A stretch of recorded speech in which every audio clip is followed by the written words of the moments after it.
Добрый вечер, это Михаил Лобковский. Тема сегодня не то, что она сложная или простая, мы вообще не ищем легких путей в жизни, я смотрю. Она достаточно серьезная. Почему?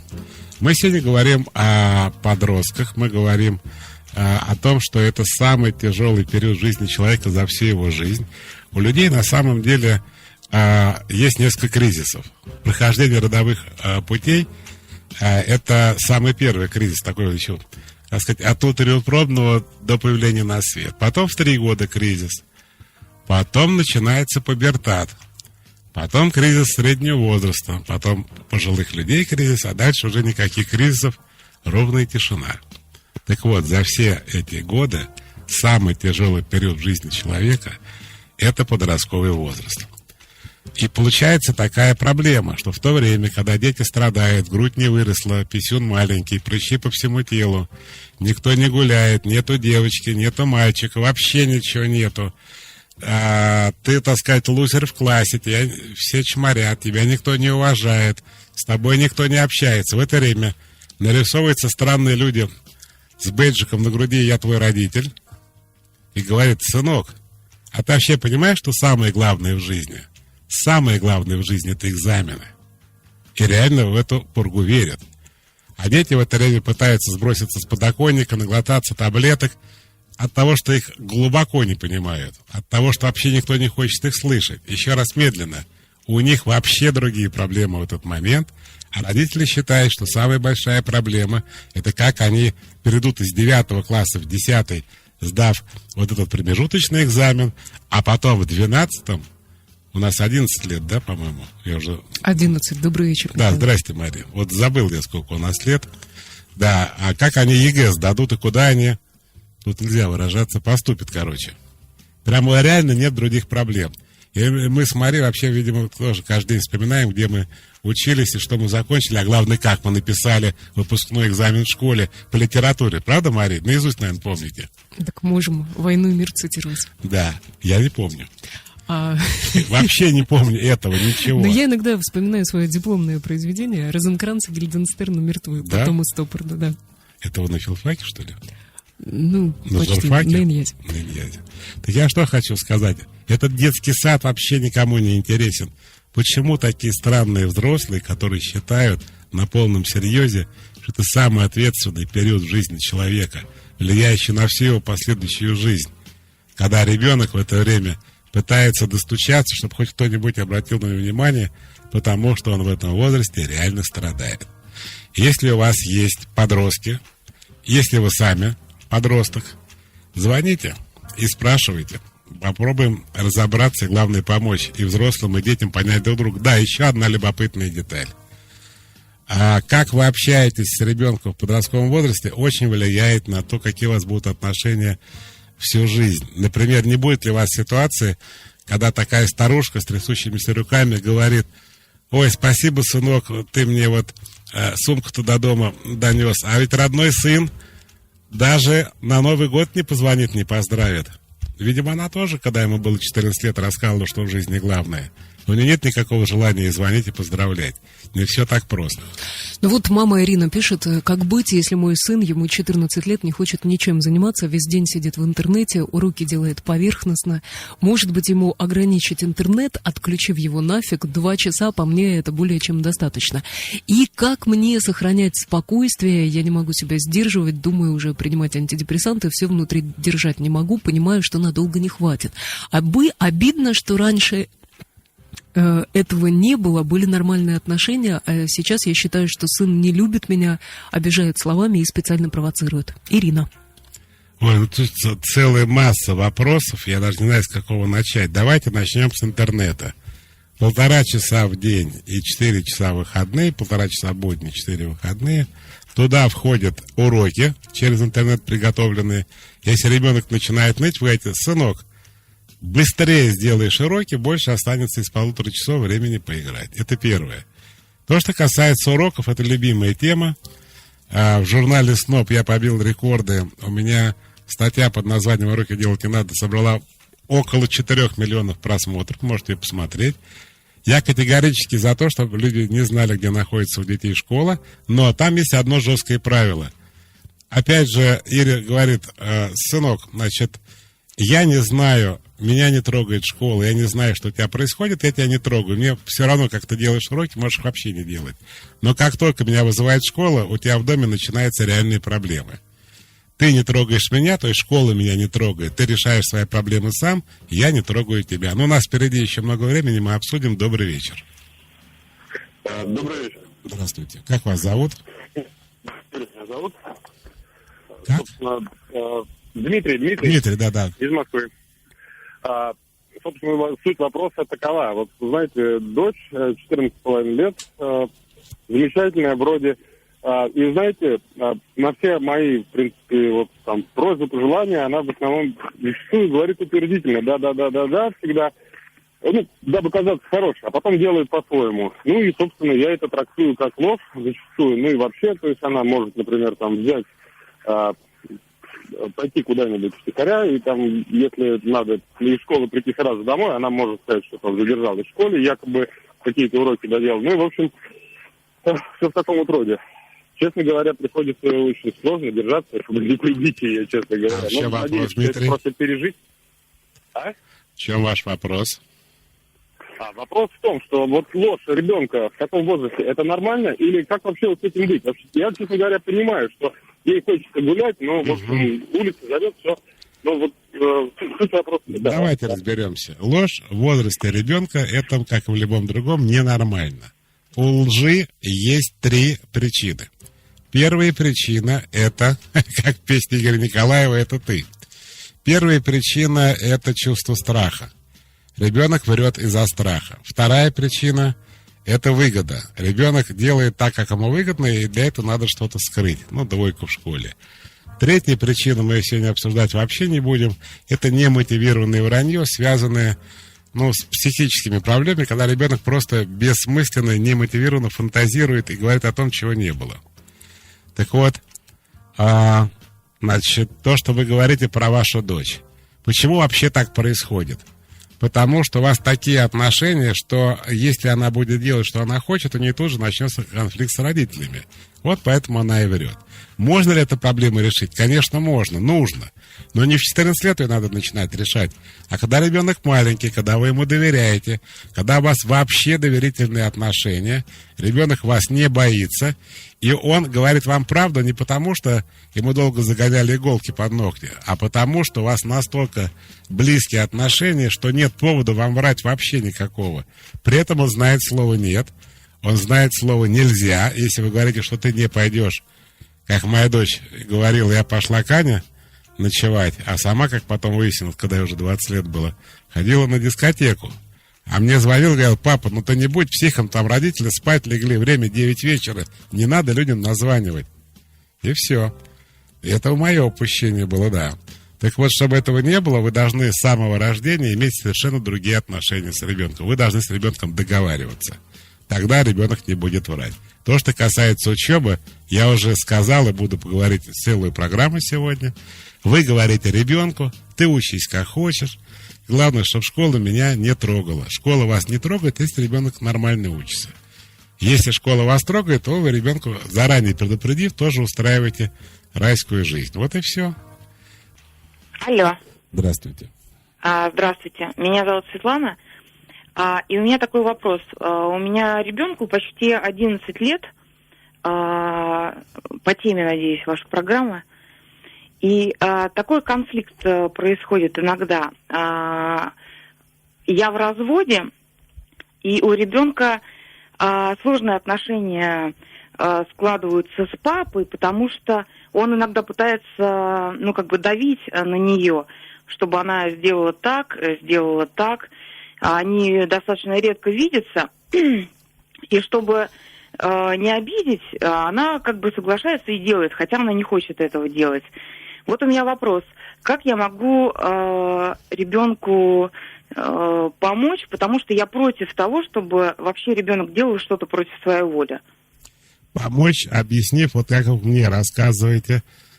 Сколько вашей дочке лет? 14? Вот 11 сейчас. 11. Она уже большая девочка, она такие вещи понимает. У меня был такой случай.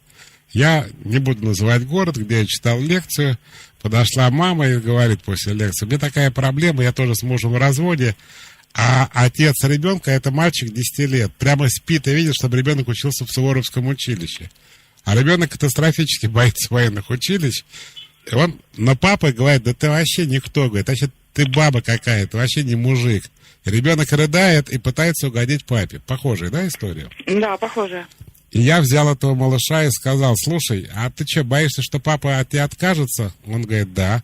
Я говорю: ты прямо готов идти сейчас в это Суворовское училище, что только папа не сказал, что ты девочка? Он говорит: да. Я говорю: ну ты сам-то соображаешь? Ты реально считаешь, что если ты не пойдешь? И так дальше. Такой абсолютно примитивный разговор. Ничего там заумного нету. И через полчаса ребенка отпустил, и он сказал: хорошо, я скажу папе: папа, если вам не нравится ваш сын, это вообще ваша проблема. Ну так это примерно выглядело, да? Вот вы попробуйте донести до вашей дочери эту самую мысль, что папа любит дочку просто так. А если у папы какие-то проблемы, то это папины проблемы, а дочка из-за этого не должна стараться папе угодить. Вы должны с ней поговорить, она уже в этом возрасте такие вещи понимает.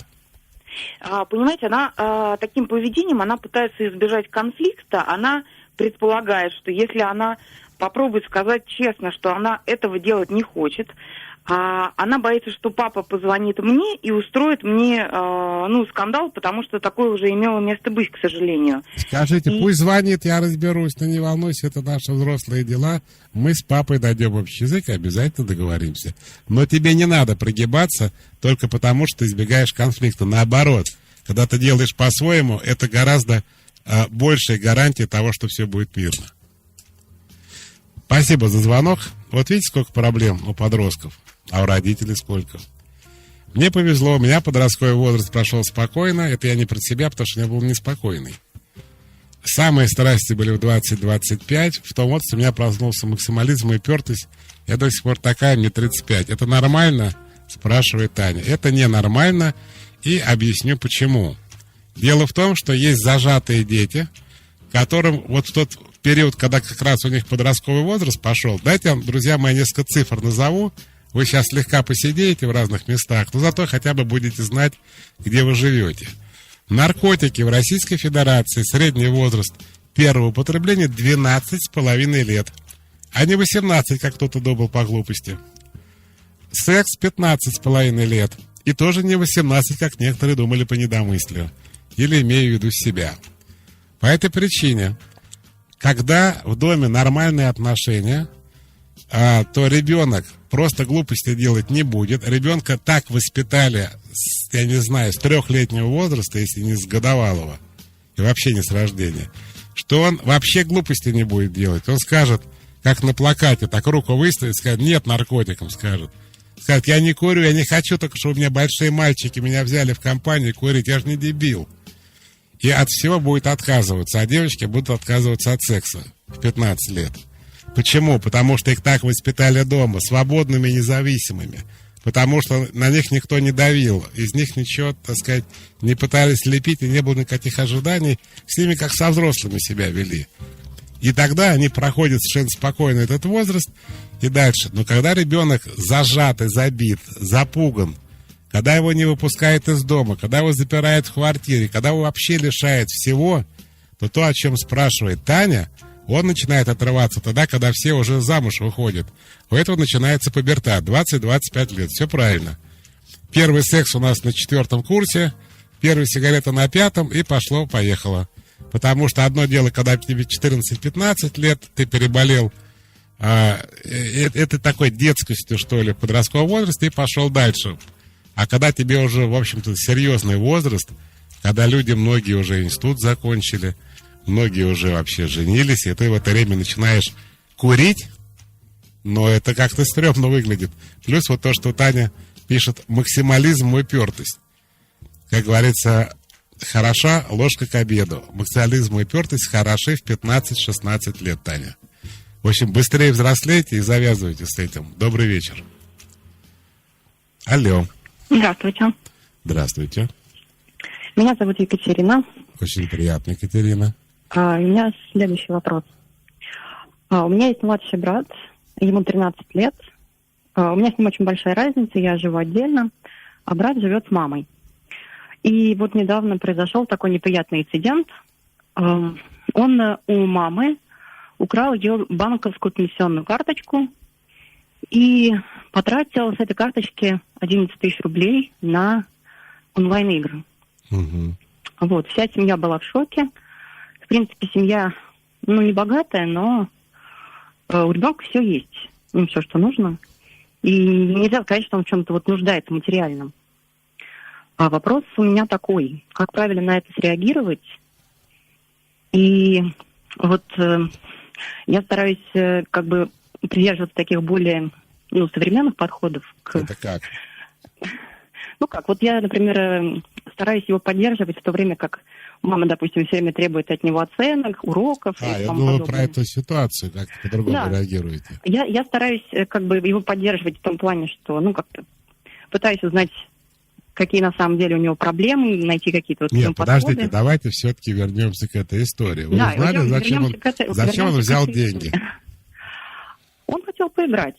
Но он же знает, что нельзя брать мамину карточку. Он знает, что нельзя. Так. Да, и как бы он никому не сказал об этом, конечно. Выяснилось, это случайно совершенная история. А он играет вообще, или это единоразовая акция? Он постоянно сидит за компьютером и играет в игрушки, но вот как бы денег именно на такие компьютерные игры ему не дают. Давайте поговорим тогда об этом, это серьезная проблема. Ваш брат кандидат на зависимость, так называемую лудоманию. Я так тоже считаю. Брата надо жестко оградить от двух вещей, от денег и от компьютера. И, кстати, наказать за это действие, например, таким образом, что когда будут какие-то подарки или какие-то вещи ему покупаться, о чем он знает заранее, из него просто вычтут 11 тысяч и не купят на эти деньги, на эту сумму ему того, что он хочет, включая ботинки, майки и трусы, включая подарок на день рождения. Он должен эту ситуацию запомнить. Да, я с вами согласна. Но вот скажите, как в данный момент реагировать, прятать деньги, вырубать интернет? Да, деньги надо прятать, тут ничего уже не поделаешь. Он уже показал, что у него есть предрасположенность к этой проблеме. Мы же не хотим дойти до центра реабилитации лудоманов, правильно? Угу. Мы же хотим, чтобы это закончилось в его юном возрасте. Поэтому он может играть в интернет только, во-первых, интернет должен быть абсолютно контролируемый, там должны быть сайты, которые контролируют родители, а не вообще интернет.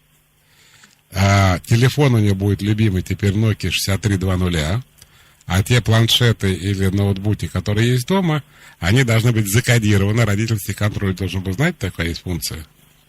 Да. И он там с удовольствием будет смотреть мультфильмы, стрелялки, догонялки, бродилки и так далее. Это все. Это должно быть ограничено по времени, как я уже говорил, 1,5 часа в будни, 4 часа в выходной. И любой писк, типа «это мало» или «я недоволен», ему вырубают вообще на сутки тогда весь Wi-Fi. Чтобы ему в голову не пришло что-то просить. Он должен избавиться от зависимости, пока он не стал серьезно зависимым. Понимаете? Пока это на начальном уровне, надо его пресекать. Поехали дальше. Дочка 12 лет связалась с кришнаитами. Меня это пугает, любой разговор заканчивается истериками. Что мне делать? Ребенка надо, во-первых, водить к детскому психологу. У дочки, скорее всего, начался пубертат, начались месячные 12 лет, и, конечно, крыша едет. Опять, откуда берутся кришнаиты, адвентисты 7-го дня, свидетели Иеговы и все остальные? Включая даже, и, так сказать, традиционная религия. От того, что ребенок чувствует себя одиноким, никем не понятым и никем не нужным. И он ищет, так сказать, душевного убежища у тех людей, которые его примут. А эти принимают, как понимаете, всех, и в этом, собственно, отчасти и проблема. Поэтому, если вы хотите решить эту проблему, вам нужно, может быть, с психологом, с детским понять, почему именно у ребенка такая потребность не в доме найти кришнаитов, а где-то на улице. В доме он своих девать некуда. Я имею в виду людей, близких ему. И тогда проблема решится, когда вы поймете, что с вами не так, и как все-таки завязать с ребенком близкие доверительные отношения. Добрый вечер. Алло. Здравствуйте. Это вы со мной, да? Здравствуйте. Меня зовут Татьяна. Татьяна, пожалуйста, говорите. У меня дочь 14 лет, 8 класс. С учебой я проблемы отпустила, почитав статьи ваши и послушав передачи радио. Вот. Сейчас я не контролирую, не лезу. У меня проблема в другом. У меня не складываются отношения с моим мужем. Вот мы живем вместе все. У меня еще 2 маленьких детей. А муж является отцом ваших детей? Он 2 младших детей является. Старшая Так. нет. Дочка, она от предыдущего брака. Так. Вот. Сейчас дошло до того, что они вообще не общаются. Как чужие люди, даже не здороваются. А причина? Причина, поначалу все нормально было. 7 лет ей было, когда мы стали вместе жить. И, вот. Уже 7 лет как. И все нормально было. Поначалу, ну, вот чем дальше, чем подростковый возраст ближе наступал, ну, дерзить начала, огрызаться. Ее оговаривать, ну, не получается у нас. Вот как-то вот не находили общий язык. И в итоге, что вот он сказал: все, я больше с ней не связываюсь, раз она такая, все, она меня раздражает, я вообще с ней не буду разговаривать. Но ведь ребенок не может просто так ни с того ни с сего раздражаться. Может быть, какие-то проблемы были? К сожалению, я сейчас не смогу дальше. Ну, смотрите, минуточка есть договорить, и Да. продолжим после рекламы. Окей. Мне надо вмешиваться в это? Или Да, вам надо они взять сами? жесткую сторону вашей дочери. Потому что это не папа с дочкой отношения выясняет. Добрый вечер. Алло, добрый вечер. Как вас зовут? Меня зовут Наталья. Я хотела бы Рассказывайте. спросить. У меня дочке 10 лет. И периодически она мне, знаете, что говорит? Что: мам, ты мне надоела. И вообще, почему это? У всех нормальные мамы, а ты ненормальная. Как реагировать? Я же не знаю, что она имеет в виду, чтобы ответить на вопрос, как реагировать. Что она имеет в виду, говоря, что вы ненормальная? И что такое нормальная Нет. мама? Но у всех нормальные мамы все всем разрешают, а ты мне все запрещаешь. Вот так вот. Ну что, как реагирует, сказать, когда ты родишь, ты будешь нормальной мамой, а пока тебе придется терпеть ненормальную, что тут скажешь? Ничего не Понятно. поделаешь. Все ясно. Родители, Всё. как говорится, не выбирают, правильно? Ну, так же и было сказано. Скажите, тебе Я- просто повезло. Не, подождите, а как же, например, диалог попробовать сказать, ну, например, дочь вам говорит, что вы ей много чего запрещаете, да? Что это, например? Может быть, договориться и где-то послабления какие-то делать? Или вы считаете, Михаил, что это не работает? А я в же не знаю, подростковом почему возрасте? дочь так говорит. Мама же тоже как не колется, не рассказывает. Так я тоже не знаю, в том-то и дело. А Почему? дочь тоже не говорит, почему? Нет. Тогда скажите, что ей просто повезло. Мне 30 лет, но когда мама или другие люди старше меня начинают учить жизни, особенно в тех вопросах, где я считаю, что я разбираюсь, и я реагирую жестко. Не грубо, не агрессивно, но жестко. Некоторые люди считают как неуважение, а я отстаиваю свою позицию. Это что, затянувшийся подростковый бунт? Или нормально, как надо реагировать, спрашивает Елена из Москвы. Да, честно говоря, как хотите, так и реагируйте. Что значит как надо? Нет таких правил. Здравствуйте, сыну 14 лет, проблемах особых нет, но у него искривление позвоночника. И нужно делать специальные упражнения, он категорически не хочет. Как его уговорить или заставить? Ну, сложная история это, конечно. Это сколиоз называется. У меня была такая же проблема, я также не ходил ничего делать. Еще мне приписали пластинку для исправления зубов, я ее носил в кармане все время. Потом уже вместе с крошками от табака, да, не надевал я ее. Ну, странно, да? С пластинкой и сигаретами одновременно ребенок как-то странно смотрится. Тут что-то одно говорит, или крестик снимите, или трусы наденьте.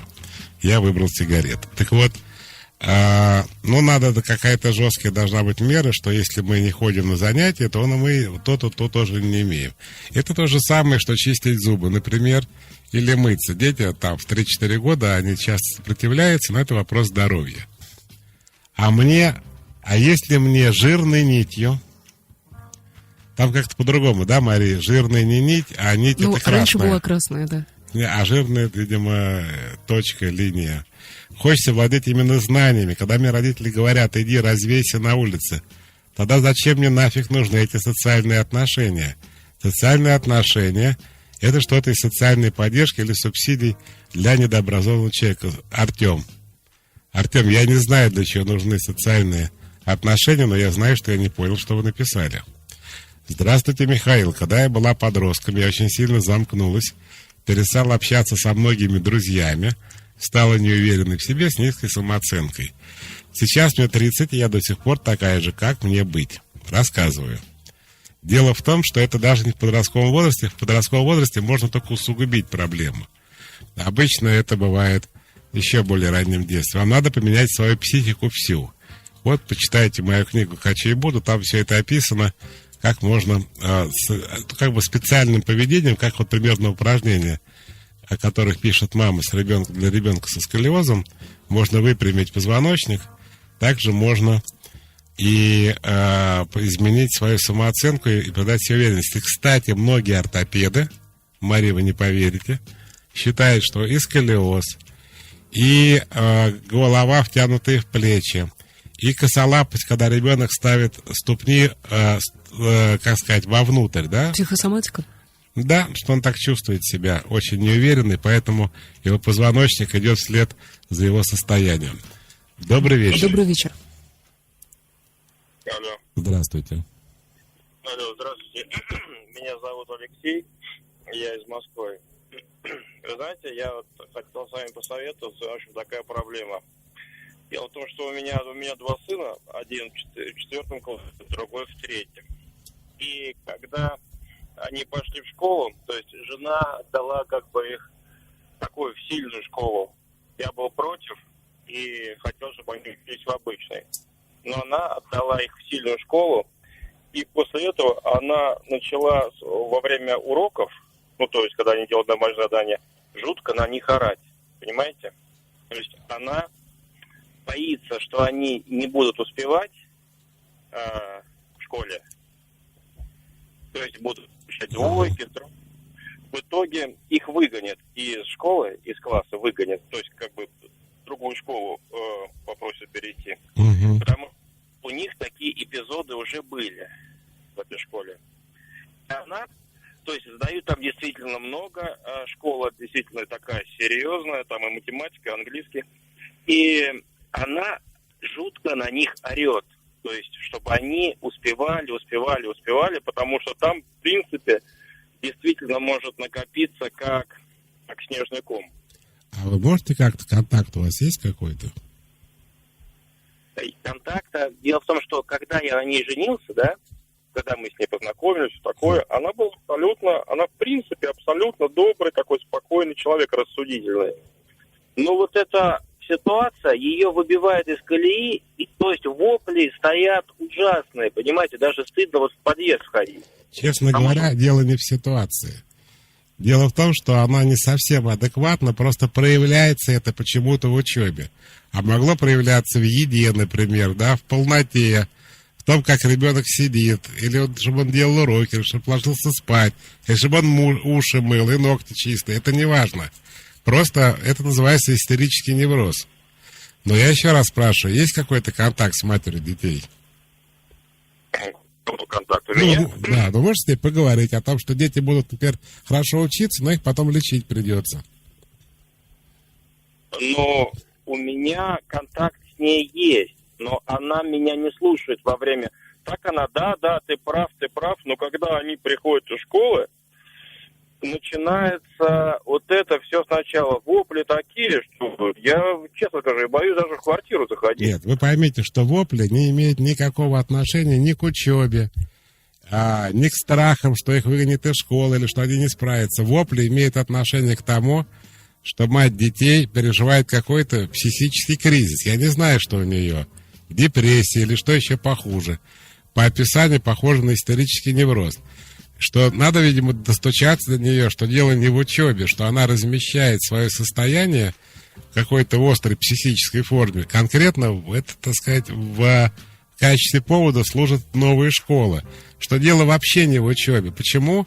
Потому что надо задать такой вопрос жене. Скажи, пожалуйста, а все ли матери начинают махать крыльями и щелкать клювом, орать, истерить так, что в подъезд не войдешь, потому что боятся, что дети будут плохо учиться? Она скажет, нет, не все. А в чем разница между мамами? И ваша жена поймет, что кто-то из них просто чисто нездоровый. И еще не все матери пытаются запихнуть ребенка в какую-то такую серьезную школу, наивно полагая, что это как-то влияет на будущее ребенка. Еще раз я хочу освежить салатик всем родителям и сказать следующее. 60% миллионеров в США, например, не самая отсталая страна в мире, вообще не имеет, Мария, высшего образования. И даже этот торт венчает вишенка по фамилии Цукерберг. Он даже не миллионер. Он мультимиллиардер. И у него тоже нет высшего образования. Высшее образование нужно для топ-менеджмента, для людей, которые потом куда-то будут устраиваться на работу и расти по карьерной лестнице. Для человека, который занимается, так сказать, как говорят в России, самозанятый, да, или бизнес, ему эта роли не играет. Вообще, я считаю, что школа должна больше... это не вопрос престижа, это не вопрос каких-то знаний. Тем более наша отечественная школа, она очень сильно отстает от реальности. Она, как и университет, вообще не входит ни в какие рейтинги. Кстати, если вам интересно, вы почитайте, какая школа признана лучшей в мире. Кстати, я тут недавно был с лекциями в Минске, и туда привозили самого выдающегося учителя мира. Кстати, есть такой, не учитель года у нас, а в мире. Он финн. И самая лучшая в мире система образования финская. Финны упразднили все органы образования, все деньги отдали учителям, разрешили учителям самим формировать учебный процесс. Экзамены дети вообще не сдают, никакие. Они могут по желанию сдать экзамен в 12 классе. Но там, знаете, как есть это самый high school, ну, короче, начальная школа, средняя, как вот у нас там с 1 по 4, а дальше у нас почему-то одна средняя до конца. У них есть разделение с 1 по 6 начальная школа, там 6, я не помню, по 9 средняя, и это вот с 9 по 12 у них 12 лет обучения. Дело не в этом, там даже какие-то уроки по-другому. Самое главное, что на выходе они дают совершенно другие результаты. У нас, к сожалению, из-за отсутствия денег, например, да и, честно говоря, желание вообще что-нибудь делать в образовании. Я сам работал 10 лет в школе, я этот бред слушал еще в 80-е годы, типа мы должны начать, мы сейчас тут перевернем. Все это тупое гимназическое образование образца конца 19-го, начала 20 века. Кстати, в 20 веке, в начале, вот у нас было шикарное образование экспериментальное в России, ну, в юном Советском Союзе еще. А потом стала такая советская система, когда еще была везде бедная база для там лабораторных работ, для практических работ, мы занимали хорошее там 4-е место в мире. Давно скатились за 60 какое-то, потому что школа все-таки требует вложения денег, мозгов и так далее. С такими зарплатами и с такими доходами самого Министерства образования ждать не приходится. Так вот, я что-то заговорился по образованию, я лучше на звоночек отвечу. Добрый вечер. Ответил, считайте. Так, значит, как быть, если сын говорит, что будет сидеть в интернете сколько захочет, на мой ответ, что я взрослый, и я это решаю, говорит нет, он сам решает и знает ситуацию, в итоге доходит до конфликта. Та же Ира, мама 14-летнего сына. Но если вы имеете физическое влияние на сына и можете заставить по-своему, то компьютер просто можно убрать, пока сын не придет в сознание. Если у вас сейчас дойдет до реальных конфликтов серьезных, то черт с ним, пусть лучше играет.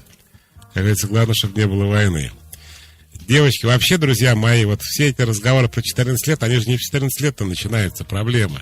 Это последствия того, что у вас до этого было. Вот папа звонил про свою жену, рассказывал. Понятно, что если мама сейчас истерит, что там в пубертате-то ожидать от детей? Ты когда до этого детей довела до такого состояния, а потом уже 14 лет наступило. Добрый вечер. Говорите, пожалуйста, здравствуйте.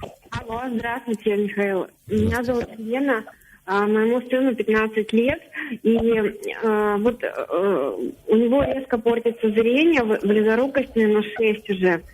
И он не хочет переходить. Можно перейти в школу для слабовидящих детей из сложной гимназии, где он сейчас учится, но он не хочет. И как бы здесь противоречие, с одной стороны, здоровье его, а с другой стороны, его желание.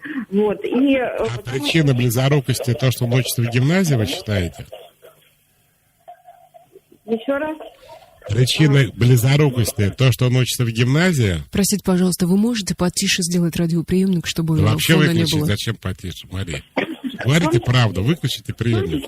В том числе лет, да, потому что там огромные нагрузки, огромные, там к нему хорошо относятся, но огромные нагрузки в гимназии. Вот, и плюс все еще осложняется тем, что вот у него невроз в обычной школе. Его обижают дети. То есть обычная школа отпадает, остается, частная школа отпадает, нет денег, и к нему хорошо будут относиться либо дети загруженные, либо, ну, как бы такое... Вот он в гимназии же обычно учится? Нет, гимназия, это считается не обычная школа, это школа привилегированная, ну, как сказать, она государственная, но она... Я понял, вам надо решить вопрос, во-первых, вы можете все-таки выключить приемник, потому что всем помехи идут. Выключили? Я выключила, да. Так, смотрите, вам надо решить вопрос между 3-4 врачами, между неврологом, офтальмологом, детским психологом, хотя он не врач, и администрацией школы. О том, что такая ситуация. Может ли ребенок продолжать учиться дальше? Это первый вопрос. И можно ли снизить ему индивидуальные нагрузки за счет того, что он имеет особенности? Потому что, конечно, для него гораздо важнее, что он учится в комфортных условиях. Добрый вечер. Добрый вечер. Как вас зовут? Меня зовут Ирина. Вы в метро едете? Нет, на машине. Может, окна закрыть, машину поменять. Я не знаю, что ему сделать с этим. Радио выключить. Припарковаться, я не знаю. Кроме ветра не слышно ничего. К сожалению, простите, пожалуйста, очень плохая связь. Да. Вот спрашивает Кирилл из Сентуков, в какой среде проводился опрос по наркотикам. В какой среде? Детей просто опросили, и все. Никакой среды. Ну, не просто типа, малыш, ты употребляешь наркотики? Да. Так сколько тебе лет? 12,5, так пишут. Нет, речь не об этом идет. Речь идет о том, что это специальные исследования. Мне 38. Мама до сих пор припоминает плохой успеваемой школе. Школу запустила в 9-11 классах именно из-за материнского давления и гиперопеки. Кстати, делайте выводы. Считает, что универ свои 30 я закончил только благодаря ее контролю, а мне 38. Своя семья, как не обижаться, доказать, что мне не 14. Ну, не общаться с мамой на эту тему. Маме хочется быть мамой, независимо от вашего возраста. Тут уже ничего не поделаешь. Тоже детский сад, конечно, с маминой стороны. Есть вопрос про подростков. Меня зовут Ольга, у меня сын 11 лет. Прекрасный и добрый мальчишка, учиться вообще не хочет, постоянно срывает уроки клоунским поведением, присутствует демонстративное поведение с самого детства. Стыдно смотреть учителям и родителям в глаза, уговоры не помогают, что делать? Я пропустил все. Еще раз. Сын демонстративно-клоунски ведет себя в школе, учителя постоянно жалуются. В последнее время родители других детей просят принять меры для того, чтобы не отвлекал. Рассказываю. Дело в том, что такое поведение ребенка говорит о том, что ребенок очень чувствует себя некомфортно в классе, и для того, чтобы завоевать доверие одноклассников, он пытается их смешить, ведет себя как клоун. Главная причина такого поведения — попытка понравиться одноклассникам. Кстати, потом из таких людей вырастают актеры, но попытка всю жизнь преследует, нравится другим людям. Это болезненная ситуация, и ребенка надо отвести к психологу, и вместе с психологом решить, как можно без клоунства, без вот этой попытки всем угодить и всем понравиться, всех смешить, просто на равных дружить с детьми. У ребенка может быть какие-то проблемы, какие-то физические недостатки, за что-то его дразнит, что-то происходит. Там толстые дети обычно себя так ведут, за что он хочет втереться к детям в доверие. Добрый вечер. Все уже, да, у нас? Минуточка у нас осталась, к сожалению, не успеем. Да, не успеем. Да, я лучше почитаю тогда наши сообщения. Они какие-то вообще тут на музыку все перешли. Есть Евгения из Челябинска, которая пишет: обожала в детстве таких клоунов. Просто восхищаюсь. Да ничего хорошего. Дети страдают когда. Друзья мои, дайте я напоследок скажу пару слов. Не надо иметь никаких ожиданий от детей. Детей надо любить безусловно. То есть такими, какие они есть, как бы они при этом не учились. Взять меня так просто двоечник. Не надо, чтобы учеба вообще была темой в доме. Надо, чтобы дети сами научились отвечать за свою учебу, а вы им только помогали. Надо принимать детей такими, какие они есть, и тогда проблем не будет. Потому что вот именно в подростковом возрасте формируется ваше отношение с ребенком на всю жизнь. Он уже все-таки одной ногой взрослый. Не надо пугаться детских болезней, типа он покурил, он выпил, от нее пахнет. Пусть он это сделает в 14 лет, его быстрее отпустят.